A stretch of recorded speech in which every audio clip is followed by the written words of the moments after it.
My sister was sitting on my husband's lap when my mother raised her champagne glass and said, "Honestly, Sabrina and Ethan look more like a married couple than you two ever have." 40 people laughed. I didn't.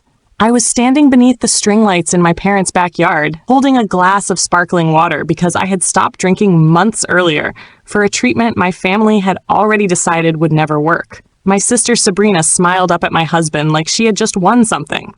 Then my mother looked directly at me and delivered the sentence that made the entire backyard go silent. Maybe if Claire spent less time obsessing over doctors and more time being a real wife, she wouldn't have to worry about losing Ethan. The laughter died. Not because anyone suddenly felt sorry for me, because Ethan had stood up, slowly, calmly, and he looked at Sabrina, not my mother. "Get off me," he said. Sabrina froze. Then Ethan reached into his jacket pocket, pulled out his phone, and placed it on the table. 17 messages, he said. 16 missed calls, and 3 voice recordings. My mother's smile disappeared. Sabrina slid off his lap. I stared at my husband. "What messages?" Ethan looked at me, and for the first time in 7 years of marriage, I saw something in his eyes that terrified me. Not guilt, preparation. "Claire," he said quietly, "your family has been planning this for months." That was the moment my parents' anniversary party stopped being a celebration and became the beginning of the end. My name is Claire Whitmore. I'm 35 years old, and for most of my life, I believed I understood my family. I grew up in Raleigh, North Carolina, in a house where my younger sister Sabrina was treated like the sun. Everyone else revolved around her.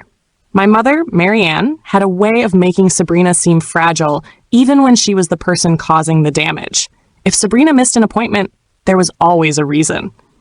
If she lost a job, someone had treated her unfairly.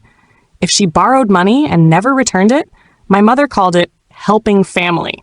And if I ever complained, I was told I was the strong one. Strong people didn't need help. Strong people understood. Strong people sacrificed.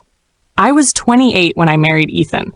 He was 30, working as an assistant principal at a high school outside the city. He wasn't flashy. He didn't come from money. He didn't impress my mother. But he remembered the little things. He knew I hated being called during surgery. He left coffee beside the door when I worked overnight shifts. And when I came home exhausted, he never asked what I had accomplished. He asked if I was okay. That was probably why my mother never liked him. Not because he was a bad husband, because he never treated her like the authority in our marriage. For years, I ignored the small things. The way Sabrina touched Ethan's arm whenever she spoke to him. The way my mother always found a reason to seat them beside each other at family dinners. The way Sabrina started texting Ethan directly instead of contacting me. At first, I thought I was imagining it. Then, 6 months before the anniversary party, Sabrina separated from her husband. Suddenly, she was at our house constantly. She needed advice. She needed someone to talk to. She needed Ethan to help fix a broken cabinet. She needed Ethan to look at her car. She needed Ethan to explain why men were so complicated. My mother encouraged all of it. "Ethan is just easier to talk to," she would say. I tried to laugh. I really did. But something inside me kept tightening. Then came the medical treatments. For 2 years, Ethan and I had been trying to have a child. I won't turn this into a list of numbers or procedures. I'll only say this. Every time another attempt failed, I felt a little more of myself disappear. My mother knew that. Sabrina knew that. And somehow, they both learned how to use it. The week before the anniversary party, I came home from a 14-hour shift and found Ethan sitting at the kitchen table with his phone in his hand. He locked the screen when I walked in. "Who was that?" I asked. "No one." He answered too quickly. I stared at him. He sighed. "It's complicated." That answer stayed with me. 3 days later, I found a folded sheet of paper in the pocket of his winter coat. There were only 4 words written across the top. "Before the anniversary party." I almost opened it. I didn't. I told myself I trusted my husband. I told myself I trusted my family. That was the last time I believed both things at the same time. On the afternoon of my parents' anniversary celebration, my father found me alone in the garage. He was holding an old black folder. My father, Robert, had been an accountant for 38 years. He noticed things other people missed. Numbers, dates, patterns. He looked at me for a long time. Then he said, "Claire, When this starts, don't let your mother convince you that you're overreacting. I laughed nervously. What starts? He looked toward the house. Everything. I didn't understand. Not then. But that night, after my sister sat on my husband's lap and my mother publicly mocked the most painful part of my life, my father walked across the backyard holding that same black folder. He stopped in front of me. He handed it over.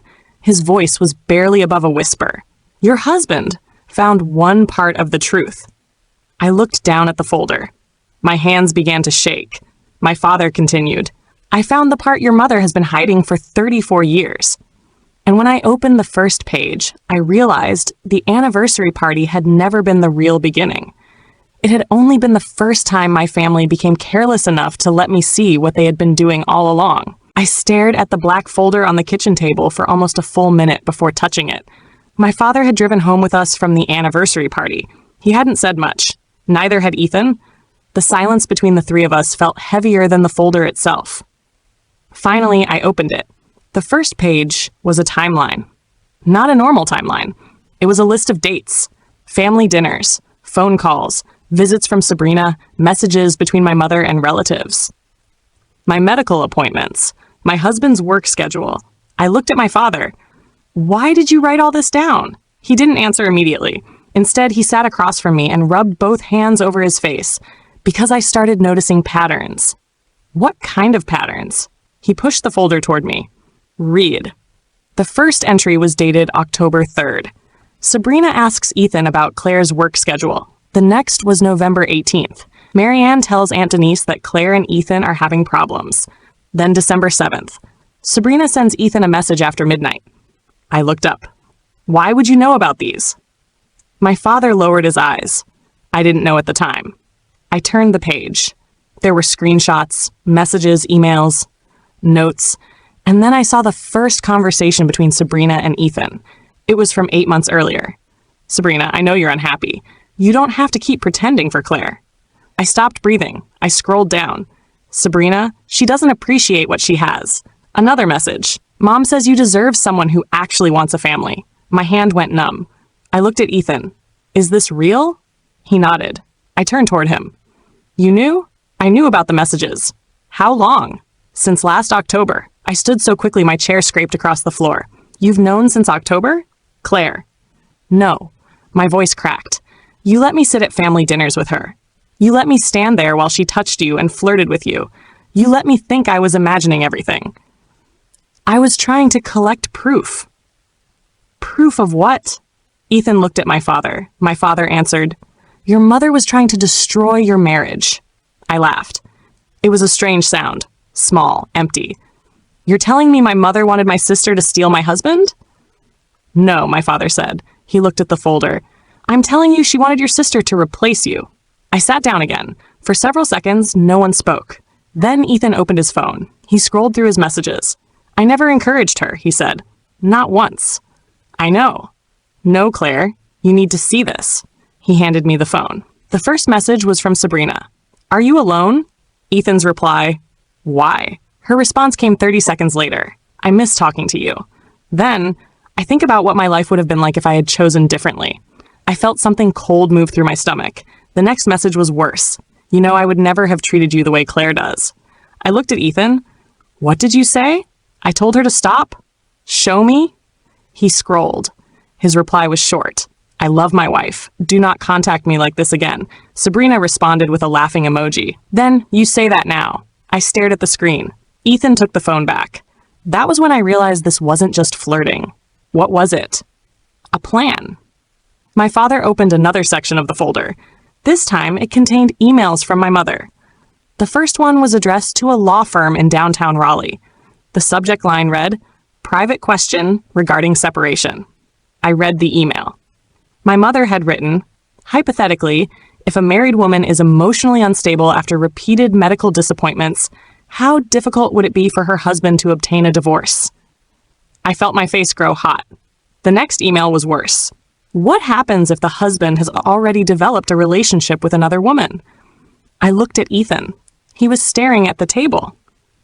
Did she know about Sabrina? My father nodded. She mentioned her by name in 3 of the emails. My fingers tightened around the papers. I kept reading. My mother had asked whether my financial contributions to the marriage could complicate a divorce. She had asked whether my medical treatment could be used to argue that I was emotionally unstable. She had even asked whether Ethan could be protected from losing his home if the marriage ended. I put the papers down. She was planning this. My father nodded. For months. I looked at him. Why didn't you stop her? His expression changed. That was the first time I saw the shame on his face, because I was afraid of what would happen if I did. To me, to all of us. I stood. That is not an answer. No, he said quietly, it isn't. Ethan reached for my hand. I let him. But my mind had already gone somewhere else, to the strange phone calls, the locked laptop, the messages, the way my mother had begun asking questions about my treatment, the way Sabrina suddenly knew details I had never told her. Then I remembered something. 3 months earlier, I had received an email from the clinic where I was receiving treatment. It said my patient portal password had been reset. I had assumed it was a technical error. I had changed the password and forgotten about it. Now I looked at Ethan. Who had access to my medical information? He didn't answer. My father did. That's the part I haven't shown you yet. He reached into the folder and removed a single printed page. At the top was a login record, my name, my patient number, the date, and beneath it, access from an unauthorized device. I felt the room tilt. Who was it? My father looked at me. We don't know yet. I stared at the page. Then my phone buzzed. The message came from an unknown number. There were only 2 sentences. You don't know what your sister did. Then, 3 seconds later, another message appeared. Ask Sabrina about October 14th. I read it twice. Then I looked at Ethan. He had seen the message. My father had too. Nobody spoke. Because October 14th was the date of my last treatment. And suddenly, the question was no longer whether my sister wanted my husband. The question was whether she had already done something to make sure I lost everything else first. I did not sleep that night. Every time I closed my eyes, I saw the same message. Ask Sabrina about October 14th. By 3 in the morning, I had convinced myself there had to be an innocent explanation. Maybe someone had accessed my medical account by mistake. Maybe the anonymous message was a cruel prank. Maybe the person who sent it simply wanted to create suspicion between me and my sister. But then I remembered the date.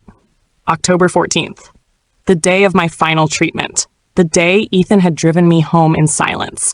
The day my mother had called me 3 times and asked whether everything had gone well. The day Sabrina had somehow known exactly when I would be leaving the clinic. At 6:30 the next morning, I called the medical center. The receptionist told me they could not discuss anything over the phone. I explained that I was a physician. That did not help. I explained that I was the patient. That helped slightly. After 15 minutes of verification, a records administrator agreed to speak with me. Her voice became cautious when I mentioned October 14th. Is there a problem with your file? I asked. There was a long pause. Mrs. Whitmore, I can only tell you what is documented. What is documented? Your treatment was marked as completed. I know, but there is a note attached to your file. My grip tightened around the phone. What note? Another pause. An external inquiry. From whom? I can't give you that information without a formal request. I closed my eyes. Then tell me what the inquiry was about. The woman hesitated. Someone asked whether your treatment had been successful. My stomach tightened. Who? I don't know. Was it a family member? I can't say. When I hung up, Ethan was standing in the kitchen doorway. He had heard enough. What did they say? I looked at him. Someone contacted the clinic asking whether my treatment had worked. He didn't move. Who? I don't know. For the first time since the anniversary party, Ethan looked genuinely afraid. Not surprised. Afraid. I noticed. You know something. He looked away. Ethan? He took a breath. On October 15th, Sabrina called me. I stared at him. What did she want? She asked if you were pregnant. My entire body went cold. Why would she ask you that? I told her it was none of her business. What else? She said your mother wanted to know. I took 1 step toward him. And what did you say? I told her to ask you. And then she laughed. I waited. Ethan's jaw tightened. She said, don't worry, we already know. The room became completely silent. I sat down. What does that mean? I don't know. But I knew he was lying, not because he was guilty, because he was hiding something to protect me. I stood again. Tell me everything. He looked at me for several seconds. Then he walked to the counter and picked up his phone. I started investigating in November. Why? Because Sabrina knew things she shouldn't have known.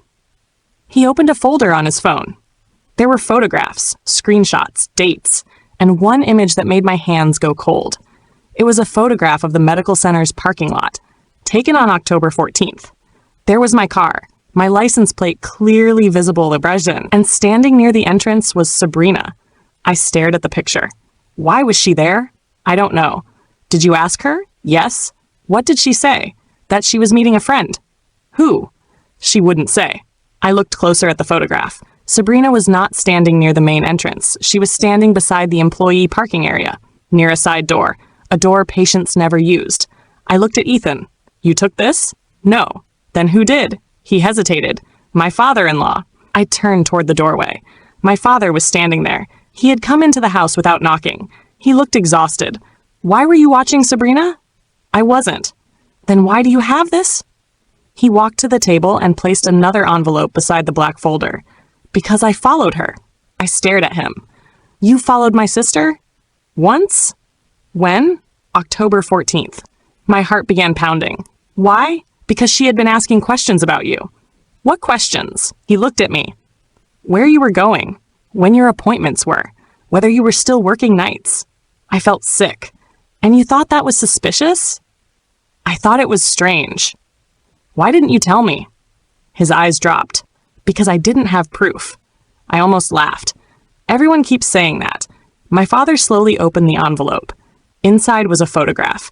This one showed Sabrina entering a small office building 2 miles from the medical center. The date was October 14th. The time was 12:42 p.m. I recognized the building. It housed a private medical billing company. I had seen it before. My mother's friend Elaine worked there. I looked at my father. What was Sabrina doing there? I don't know.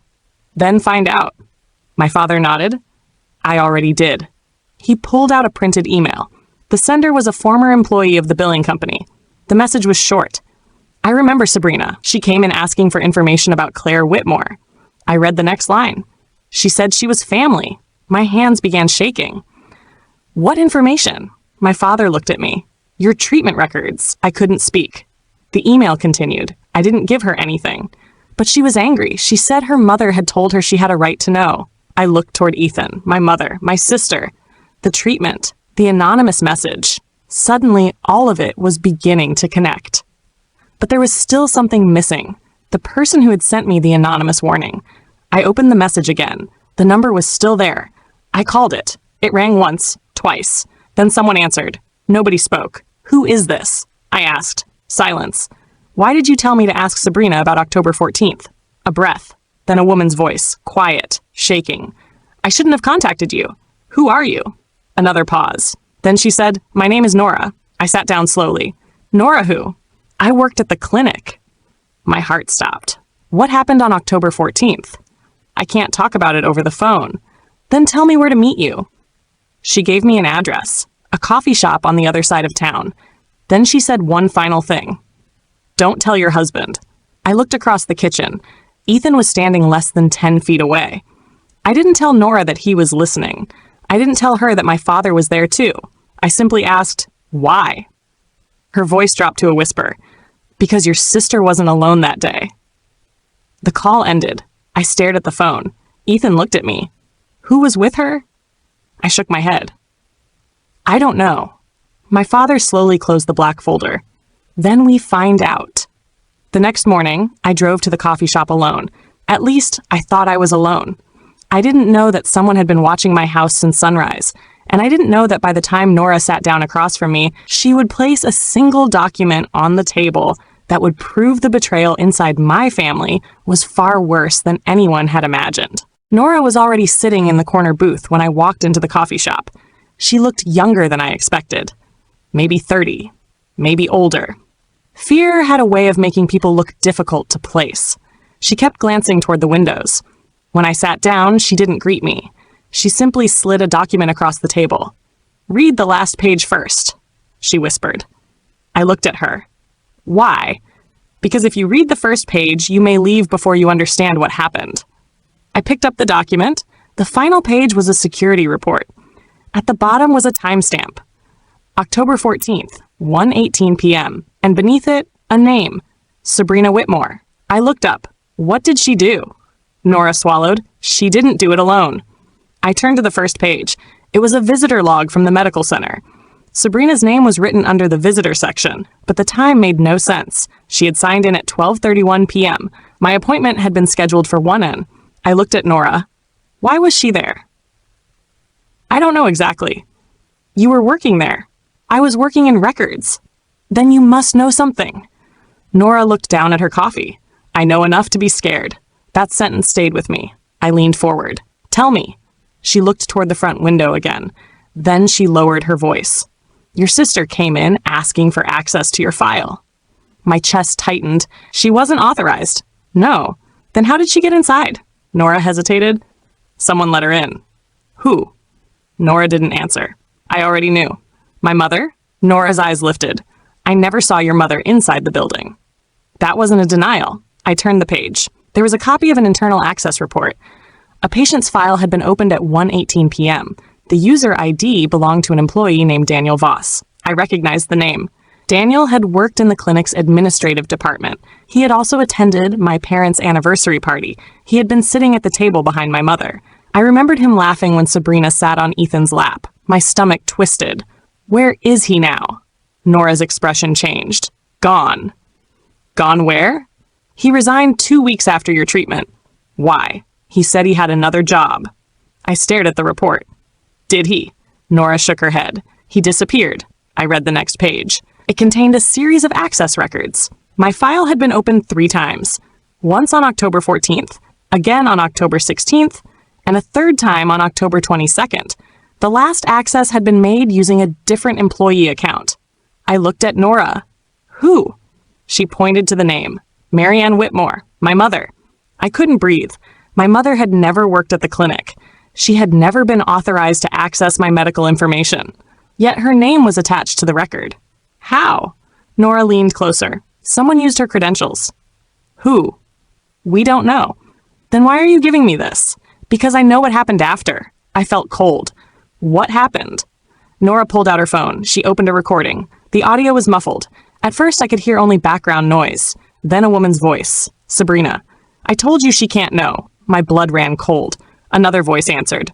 My mother's. She won't know. I stared at the phone. The recording continued. Sabrina said, what if it doesn't work? My mother replied, then we'll find another way. I looked at Nora. Where did you get this? I was in the storage room. Why were you recording them? I wasn't. She paused. There was a security camera. I listened again. The conversation continued. Sabrina's voice became sharper. I can't keep pretending forever. My mother said, you won't have to. Then Sabrina asked, and Ethan? My mother answered, once Claire is gone, he'll come around. I stopped the recording. The coffee shop suddenly felt too loud. People were talking. Machines were steaming milk. Someone laughed at the counter. But I could hear only one sentence. Once Claire is gone, he'll come around. I looked at Nora. What did they mean by gone? Nora shook her head. I don't know. I wanted to believe that. I wanted to believe there was another explanation. But the evidence had already destroyed too many explanations. I left the coffee shop and called Ethan. He answered immediately. Where are you? I stopped walking. How did you know I was gone? There was a pause. Then he said, I woke up and you weren't there. I looked across the parking lot. A dark SUV was parked near the far end. The engine was running. I couldn't see the driver. Ethan, I said quietly. Yes? Did you know my mother had accessed my medical records? Silence. It lasted too long. Ethan. I suspected. I closed my eyes. Suspected? I didn't know for certain. Did you know Sabrina had been at the clinic? Another silence. This one was worse. Ethan? Yes. I felt something break inside me. Not because he had betrayed me, because he had known so much and still let me walk blindly through my own family. Why didn't you tell me? Because I needed proof. I laughed bitterly. Everyone keeps saying that. I was trying to protect you. You don't protect someone by keeping them in the dark. I know. His voice cracked. For the first time, he sounded close to breaking. Claire, I found out something else. I stopped. What? I found a bank transfer. From whom? Your mother. To whom? He didn't answer. I already knew. Sabrina? Yes. How much? $25,000. I felt my grip tighten around my phone. When? October 15th. One day after my treatment. I looked at the document in my hand. Was it the access records? The recording? The payment? Everything pointed in the same direction. But then Ethan said something that made my entire body go numb. The money didn't go to Sabrina. I looked toward the dark SUV. Then who received it? Ethan's voice dropped. Daniel Voss. The former clinic employee. The man who had accessed my file. The man who disappeared. I turned slowly toward the SUV. The engine was still running. Then the driver's door opened. A man stepped out. Then I couldn't see his face clearly, but I recognized the jacket. I had seen it at my parents' anniversary party. Daniel Voss. He looked directly at me. Then he turned and walked away. I ran after him. Daniel! He stopped. For 1 second, he didn't move. Then he turned around. His face was pale. Please, he said, don't make me do this here. Do what? He looked at the document in my hand. Tell you the truth. I took another step. Then tell me. Daniel looked past me, toward the road, toward the city. Then he said, your mother didn't just want your marriage to end. My heart stopped. What did she want? He looked me directly in the eyes. She wanted you to believe your treatment had failed. I stared at him. He continued. But that wasn't the worst part. My phone buzzed. A message from my father. Claire, come home immediately. I found the original file. I looked back at Daniel. He was already walking away. Daniel! He stopped one last time. I shouted, what was in the original file? He turned his head and said, your treatment never failed. Then he disappeared into the crowd. I stood there frozen. My mother's betrayal had already destroyed my trust. My sister had already tried to destroy my marriage, but now I was holding a possibility that changed everything. If Daniel was telling the truth, then my family had not simply lied to me. Someone had deliberately made me believe I had lost something that had never been lost at all. And when I reached my father's house, he was waiting at the kitchen table with the original file open in front of him. There was one page missing. He looked at me. Claire, he said, before you read this, you need to understand something. I stared at the empty space inside the file. What? My father slowly pushed the final document toward me. The person who removed that page is the reason your mother has been protecting Sabrina for 34 years. My father was still sitting at the kitchen table when I arrived. The original file was open in front of him. One page was missing. I stood in the doorway. What was on that page? My father didn't answer immediately. He looked older than he had the night before. Then he said, your mother removed it. What was it? He turned the file toward me. The remaining pages were medical records from October 14th. The final page was a laboratory report. At the top was my name. Below it was a result. I read it once. Then again, my hands began to shake. That's impossible. My father looked at me. What? I pointed to the report. This says the treatment was successful. The room became silent. For 2 years, I had believed my body had failed me. I had blamed myself. I had believed every doctor's appointment, every negative result, every tear, every night I spent wondering what was wrong with me. But the report said something different. The treatment had worked. My father closed his eyes. Your mother found out before you did. I stared at him. How? Daniel told her. Why would he tell her? Because she paid him. My stomach turned. The room seemed to shrink around me. I sat down. Then what happened? My father reached into the file and removed another document. It was a transfer record, money from my mother, money to Daniel, then another payment, and another. I stared at the dates. The first payment had been made the day after my treatment. The second had been made 2 weeks later. The third had been made shortly before my doctor told me the treatment had failed. My mother had paid Daniel to alter the information, but there was something else, something that made my entire body go cold. The report didn't just say the treatment had been successful. It said the pregnancy had continued. I looked at my father. Where is the rest of this file? He looked down. Your mother took it. Why? He was silent. Dad? His voice broke. Because Sabrina knew. I stood up. What did Sabrina know? My father looked at me. She knew the treatment had worked. I couldn't speak. My mother had known. Daniel had known. Sabrina had known. and I had spent months believing I had lost something that had never been taken from me. Then I remembered the timing, the medical appointment, the strange calls, Sabrina suddenly appearing at our house, my mother asking Ethan questions, the divorce lawyer, the messages, the party. I looked at my father. What happened after the treatment? He swallowed. Your mother convinced you that it had failed. Why? Because she wanted you emotionally vulnerable. I shook my head. That doesn't explain everything. No. He looked at the folder. It doesn't. Then he told me the part that destroyed whatever was left of my family. My mother had discovered that the pregnancy was not progressing normally.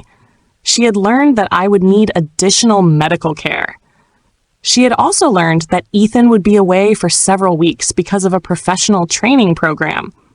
My mother believed that if she could convince Ethan that our marriage was already falling apart, he would eventually turn to Sabrina. And if I became emotionally unstable enough, she believed I would lose control of everything. My father had found the evidence months earlier, but he had been afraid to confront her until the anniversary party, until she publicly humiliated me, until she made the mistake of believing I was still the same woman who would quietly accept anything to keep the family together. I looked at him. What happened to the pregnancy? He lowered his eyes. Your mother took you to another doctor. I froze. What? She told you your regular doctor was unavailable. I remembered. A strange appointment. A doctor I had never met. A room with unfamiliar walls. My mother sitting beside me. The doctor telling me there had been a complication. I had been devastated. I had believed it. But now I understood. My mother had arranged the appointment. She had controlled the information, and she had convinced me that I had lost my child. I couldn't breathe. Where is the medical confirmation? My father looked at the empty space in the file. That's the missing page. I stared at him. What does it prove? He said nothing. Then my phone rang. The caller ID showed my mother. I answered. Neither of us spoke for several seconds. Finally, she said, Claire, you need to stop digging. I closed my eyes. Why? Because you don't understand what you're doing. No, Mom, I understand perfectly. You think you know everything. I know you paid Daniel. Silence. I know you accessed my records. More silence. I know the treatment worked. My mother's breathing changed, and that was all the confirmation I needed. I opened my eyes. You knew. She began crying. Not apologizing, crying. Claire, I was trying to protect this family. You destroyed it. I was trying to protect Sabrina. There it is. The same sentence, the same excuse, the same daughter. Always Sabrina. I asked the question I had been carrying for 35 years. Why? My mother didn't answer, so I asked again. Why have you always chosen her? This time, she did answer. And the truth was more complicated than I expected. Sabrina was not my father's biological daughter. My mother had been pregnant before she met him. When my father discovered the truth, he chose to stay. He raised Sabrina as his own. But my mother had spent her entire life terrified that the truth would come out. She had built her entire identity around protecting Sabrina. Every lie, every excuse, every sacrifice, every time she favored Sabrina over me. It had all come from the same place. Fear. But fear did not excuse what she had done. It did not excuse sabotaging my marriage. It did not excuse manipulating my medical records. It did not excuse making me believe I had lost my child. I hung up.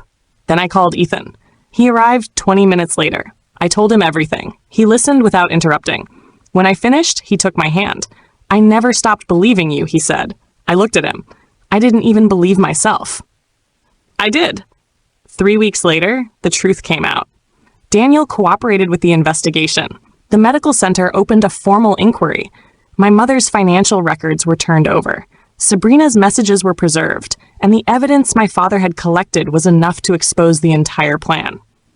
My mother lost her position on the charity board. Daniel faced criminal charges for falsifying medical records. Sabrina's marriage was officially dissolved. And the family that had laughed at me in the backyard stopped laughing. But the biggest consequence was not legal. It was personal. My father left my mother. After 38 years, he moved into a small house across town. He told me he should have done it sooner. I told him he was still allowed to start over. As for Sabrina, she eventually came to my house. She stood on my porch for almost 5 minutes before knocking. When I opened the door, she was holding a photograph. It was a picture of us as children. 2 little girls sitting beside our father. She looked at it, then at me. I thought if I took your life, I would finally have my own. I said nothing. She began crying. I was wrong. I believed she was sorry, but forgiveness is not the same as trust, and I was no longer willing to confuse the two. I closed the door, not because I hated her, because I finally understood that I could love someone and still refuse to let them destroy me again. Months later, Ethan and I moved into a new house. There was a small room at the end of the hallway. We didn't rush to decorate it. We didn't make promises. We simply left the door open. Because after everything my family had taken from me, I had learned something important. My life was not empty. My marriage was not broken. My body had not failed me, and I was never the weak daughter they had spent years pretending I was. The people who called me fragile had been the ones secretly trying to break me. The people who called me selfish had been the ones taking everything for themselves. And the people who laughed when my sister sat on my husband's lap had no idea that by the end of that night, every secret they had buried would begin crawling back into the light. I still think about that anniversary party sometimes. The string lights, the champagne, my sister's smile, my mother's cruel words, and the moment Ethan stood up. For years, I thought that was the moment my family destroyed my life. I was wrong. It was the moment they lost control of it, because sometimes revenge doesn't begin with a scream. Sometimes it begins with a folder, a timestamp, a bank transfer, a missing page, and one person finally deciding, I am done believing the people who keep hurting me. If your family has ever made you feel like you were too sensitive, too emotional, or too difficult for asking questions, remember this. Sometimes you are not imagining the betrayal. Sometimes you are simply the last person to receive the evidence. And when the evidence finally arrives, the truth may hurt, but it can also set you free. This is Revenge Episodes. If you want more stories about hidden betrayals, family secrets, and the moment the person everyone underestimated finally stops begging to be loved, subscribe. Because sometimes the quietest person in the room is the one carrying the evidence that will destroy everything.